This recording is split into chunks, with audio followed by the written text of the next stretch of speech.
নমস্কার বন্ধুরা, welcome to my channel BA food কিচেনে। আজকে বানাবো আলুর পকোড়া। হাতে যদি সময় না থাকে ঝটপট করে মাত্র 10 মিনিটেই এই পকোড়া বানিয়ে ফেলতে পারবেন। একটা লাইক দিয়ে সম্পূর্ণ রেসিপিটা দেখার অনুরোধ রইল। এখানে আমি ছোট ছোট করে আলু কেটে নিয়েছি, একেবারে সরু সরু করে আমি আলুগুলো কেটেছি। আলুগুলো কেটে 3-4 বার জলে ধুয়ে এখানে জলে ভিজিয়ে রেখেছিলাম। এবারে জল থেকে ছেঁকে একটা বড় পাত্রে আমি নিয়ে নিচ্ছি। সবগুলো আমার ছাঁকা হয়ে গেছে আলু। এবারে এর মধ্যে দিয়ে দিচ্ছি স্বাদ মতো লবণ, দিয়ে দিচ্ছি এখানে 1/2 চামচ হলুদের গুঁড়ো, 1/2 চামচ লঙ্কার গুঁড়ো, দিয়ে দিচ্ছি এখানে 1/2 চামচ জিরে, গোটা জিরে দিয়েছি। এবার দিয়ে দিচ্ছি এখানে 2টো কাঁচা লঙ্কা কুচি, আর দিয়ে দিচ্ছি এখানে সামান্য পরিমাণে আদা গ্রেট করে নিয়েছি। আপনারা চাইলে এখানে পেঁয়াজ কুচি, আদা রসুন বাটা ব্যবহার করতে পারেন, তবে আমি সম্পূর্ণ নিরামিষ করছি তাই এখানে শুধুমাত্র আদা এখানে গ্রেট করে দিয়েছি।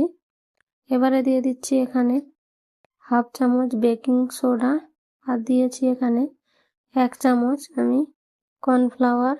এবারে দিয়ে দেবো আমি 2 চামচ এখানে বেসন। প্রথমে আমি 2 চামচ বেসন দিয়ে এটাকে মাখিয়ে নেব, যদি পরে লাগে আমি আবারও দেব। এখানে কোনো রকম জল ব্যবহার করতে হবে না, আলু থেকে যে জলটা বের হবে সেই জলেই এখানে মাখানো হয়ে যাবে।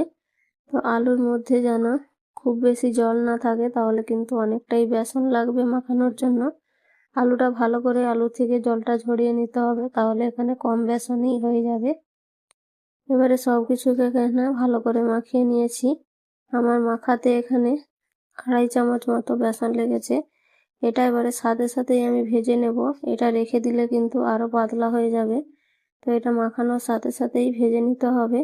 আগে থেকেই আমি কড়াই তেল বসিয়ে দিয়েছিলাম, তেলটা মিডিয়াম ফ্লেমে এখানে গরম করে নিয়েছি। এবারে গ্যাসের ফ্লেমটা মিডিয়াম রেখেছি, রেখে একে একে বড়াগুলো দিয়ে দেব। বড়াগুলো দিয়ে আমি হালকা আঁচে রেখে দেব, তাহলে আলুগুলো সুন্দরভাবে সিদ্ধ হয়ে যাবে আর বড়াটা ভালোভাবে ক্রিস্পি হয়ে ভাজাও হবে।